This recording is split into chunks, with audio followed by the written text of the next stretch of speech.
Hi folks, welcome to the Sabre Zone. This is the video on the channel that always discusses what you had to say and how you said it.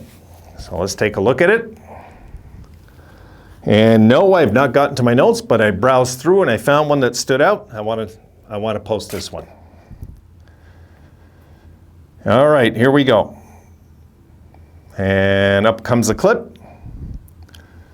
The shout out goes to Mordic Blackheart.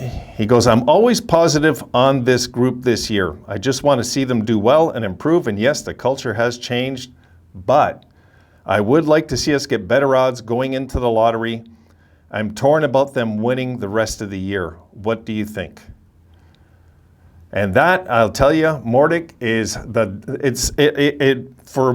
I was one of those guys, I wanted a tank back in the Jack Eichel day. I wanted Connor McDavid badly.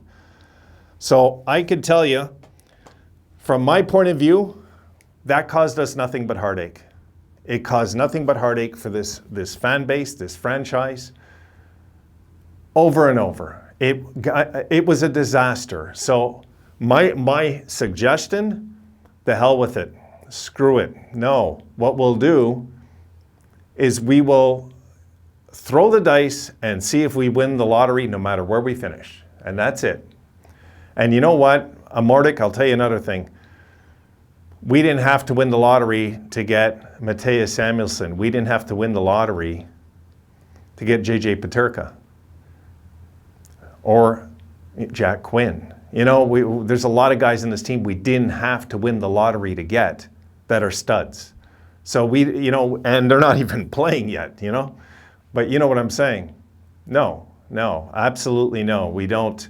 We try to win out every game because that's what these guys want to do, and we support them 100% because it's our team, and we don't have to worry about where we finish in the draft. We just don't.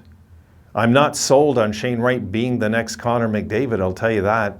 So no. And if it's meant to be, okay, if it's meant to be, look how Chicago got Kane. They won the lottery.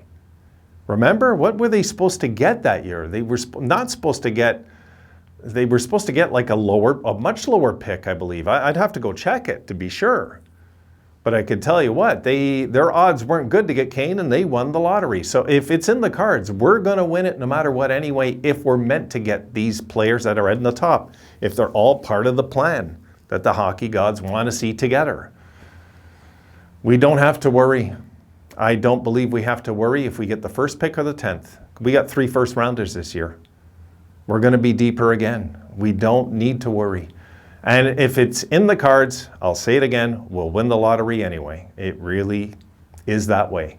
But when we try to control fate and destiny, okay, I'm a firm believer of this because I've lived it now as you guys have the last 10 years. We've suffered together. We've had nothing but downs. And you guys know what I'm talking about. It's been nothing but down since we won that won that sweepstakes. I guess you could say we didn't win, but we did get Jack, right? The consolation prize. It was nothing but a disaster. Right from the start, it felt like. It just felt like the team was never going to get better with him and Sam, no matter what we did. And the minute we moved them out, we got better. There's no fluke to that, folks. There's no fluke. The proof is in the results. And this year, we could say, okay, but look at their record. Well, yeah, but we're the lowest paid team in hockey now, not the highest. And we were full of injuries. And this is a year, it was very clear we were going with a very low caliber roster. Let's be honest. We all knew. But I believed something was going to happen this year. I firmly believed it at the beginning of the year. I wasn't just talking smoke, guys. I really did. I believed we were due. That's why. No other reason that we were due as a franchise for something like this year to happen to us. We've had a ton of good memories this year. We've had more good memories. We might have had more good memories this year than our 93 squad, guys. Really. And I know that's the Mayday and everything, but I'll tell you what, this team has, I'm talking in the regular season, not the playoffs though, because there's no playoffs. But in the regular season, you know, we had the McGillney, the big year, and LaFontaine, but you know, besides that, there's no memorable wins that year that stand out years later like we had this year. We're always going to remember that game where we beat Vegas. We're always going to remember beating Toronto in that Heritage. And of course, RJ night. How can you top that? Really, this was a special season. And we watched, the emergence of Samuelson, and the comeback of Okposo, coming into that contract finally, and the comeback of Jeff Skinner, the emergence of Tage Thompson. We've seen so many good things this year. Why would we want to screw that up just to get a higher pick? No. I can tell you right now, we don't want to lose. And don't be torn. Just don't do it to yourself, because you'd be more torn if this team went back into a losing culture next year. Let me tell you that. If we go back into a losing culture next year, and this is short-lived, what's going on? We haven't taken that into consideration. We don't want to do anything to step backwards. No. We don't. So, I'm going to close my computer, guys. So, Mordic, no. You don't want to. You don't want to go there. You just don't want to. It's not worth it. That's what I think. It's not worth it. I'd rather the culture stay changed like this momentum we have going on with the team now, the attitude shift, all of it. The fun they're having, no, I don't want to see any of that changed for just to get five bumps higher in the draft. Forget it. It's not worth it. How many times have we seen it, folks? How many times have we seen when the draft happens, somebody picks somebody like 15th or 16th and they turn out to be the diamond that nobody got? Well, that might be us. It seems like we're drafting very smart with this new regime. It seems like we're drafting very smart. You've seen today, Josh Bloom, they signed him to an entry-level deal. But look when they drafted him, what his numbers were. Take a good look. What numbers he had to offer them. And we still took him later on, and he might turn into be a stud. We don't know. There's no way to know in the draft. So as much as I'm with you there, and I'd like to, Mordic, I would love to get a higher pick. Let's just see if fate has its word, really, because we won't know till that day, and then we'll know after if we're getting the 8th, 9th, 10th pick, whatever it is. I'm not too concerned about it. I'm really not. I'm more concerned about what we have already. This is just all bonus that's coming up.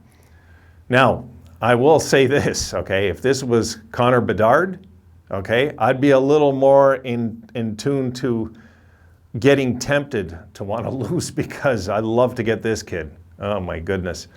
I'd love to get this kid, but we'll see. That's next year, not this summer. It's next summer, so we'll see. It's way too far to think about that. And I don't want to think about that. I'd rather just get what we get and slap it together, because I'll tell you what, Connor McDavid hasn't won a cup. Right? Jack Eichel hasn't won a cup.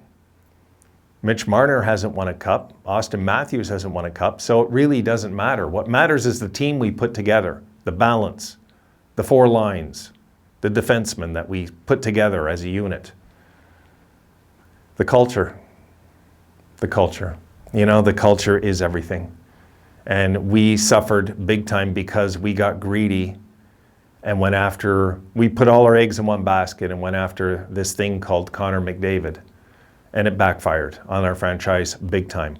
The only successful tank I've ever seen in NHL history, the only one, guys, is the Penguins when they got Mario Lemieux. But back then you had to be, there was no lottery. So a lot easier to tank then, if you had to. And the players weren't trying to lose back then. They weren't.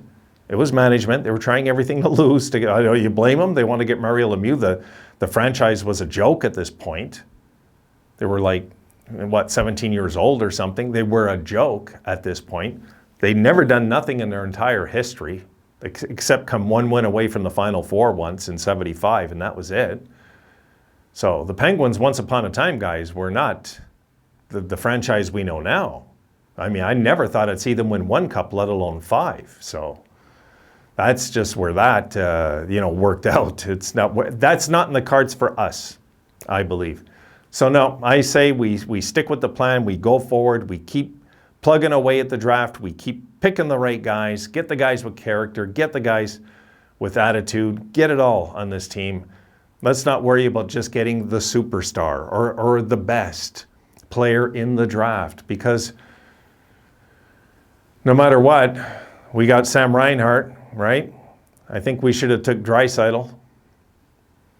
Things might have changed. Things might have been different, having him and Jack together on a line or something, or mixing that up. You never know. But it worked out the way it was for a reason. Because if we didn't, if we would have got Connor McDavid, we never would have had this kid now named Rasmus Dahlin on our team. Or Owen Power. We wouldn't have had those last overall seasons. We just wouldn't have. We wouldn't have. Not with Connor McDavid on our team. No way. No, things would have been much different. And that's when I knew.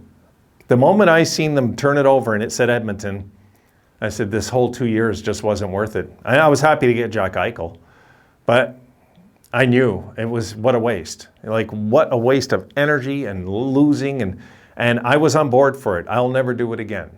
And I can only suggest, let it go. Just let it go, and let's see how it plays out. Let's see what the balls in the machine say, okay? It's a lottery. You never know how that's going to fall into place. We'll see then. That's it, guys. I'm beaten and beaten again. And I'll see you guys tomorrow. So let me get these videos up to you. And I will be home sometime in the late afternoon tomorrow. So have a good night, guys. And thanks for watching again.